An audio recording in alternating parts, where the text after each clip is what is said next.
সব দুঃখ টুঃখ যা আছে সব ভুলে যায় সাগর পার আসলে। সব জায়গার মতো তো আর এই জায়গা না, কক্সবাজার তো কক্সবাজারই। ফ্যামিলি নিয়ে ঘুরা, বাচ্চা কাচ্চা নিয়ে ঘুরা অনেক মজা পাওয়া যায়।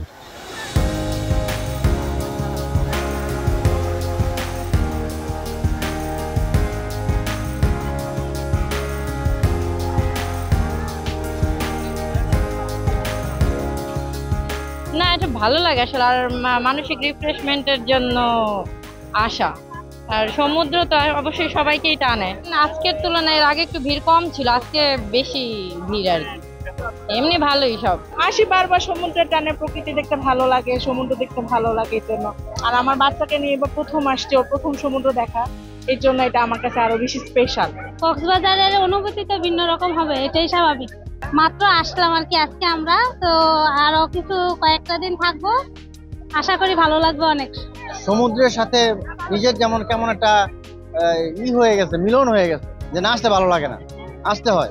ঘুরলাম, পরিবেশও ভালো, তবে নিরাপত্তা জনিত কথা অনেকের কাছে শুনলাম যে নিরাপত্তাটা একটু বেশি হলে ভালো হয়, অনেকে ডিস্টার্ব করে। এছাড়া পরিবেশ আগের চেয়ে তো অনেক ভালো, অনেক সুন্দর। আর ছুটিতে আসছে আরো ভালো লাগছে। ভ্যালুয়েবল জায়গা, ওয়ার্ল্ডের সবচেয়ে লংগেস্ট সি বিচ, সবচেয়ে লম্বা 155 কিলোমিটার দৈর্ঘ্য যার। এখানে আসলে সবারই আসতে মন চাই, তা আমিও তার ব্যতিক্রম নই। তা আমি যখন ব্যাচেলার ছিলাম তখন 3 বার এসেছি, আমার যখন ফ্যামিলি এসে আমি এসেছি, আবার আমার ছেলে নিয়ে আমি এখন আসলাম। হ্যাঁ, তা আমি যতদিন বেঁচে থাকবো, হ্যাঁ, বারবার আসতে আমার মন চাবে। হ্যাঁ, তা আবার আসিবো ফিরে, হয়তো এই বেশে নাই, হয়তো অন্য কোনো বেশে। টানা তৃতীয়বার অর্জন করেছে দেশের সেরা সুপার ব্র্যান্ড স্বীকৃতি বসুন্ধরা টিস্যু। আমার সমুদ্র থাকতো তাহলে আমি বাড়ি ঘর এখানে কিনে এখান থেকে দিতাম। মানে এতটুকু ভালো লাগে, এটার পরিবেশ অনেক সুন্দর, সাগর সমুদ্র, অনেক মানুষ, মানে এর মাঝখানে থাকার জন্য আমরা অনেক ভালো লাগে।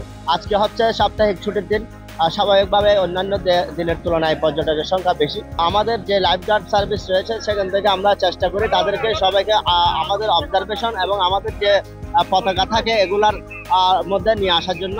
যখন পানি দেখে অথবা সাগরে নামে তারা অনেক কিছুই ভুলে যায়, তারা মনে রাখতে পারে না যে কি পতাকার মিনিংটা কি, অথবা আমরা যখন তাদেরকে হুইসেল দিয়ে হ্যান্ড মেকিং এর মাধ্যমে সতর্ক করি, তাৎক্ষণিকভাবে সেটা শুনলেও এরপরে আবার সেম কাজ আবার করে।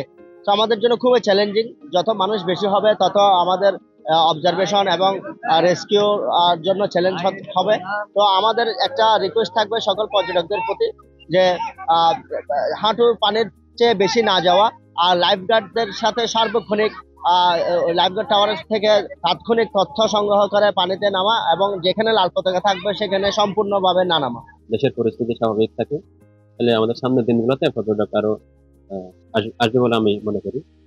পরিস্থিতি যদি স্বাভাবিক থাকে, পর্যটক আনাগোনা থাকবে আশা করি। সকল স্টেক হোল্ডারদেরকে আমরা হুঁশিয়ারি করে দিয়েছি, কোনো অ্যাঙ্গেল থেকে যেন পর্যটকদের হয়রানি না করা হয়। সুগন্ধা পয়েন্ট এবং লাবণী পয়েন্টেও করা নিরাপত্তা ব্যবস্থা নিশ্চিত করা হয়েছে।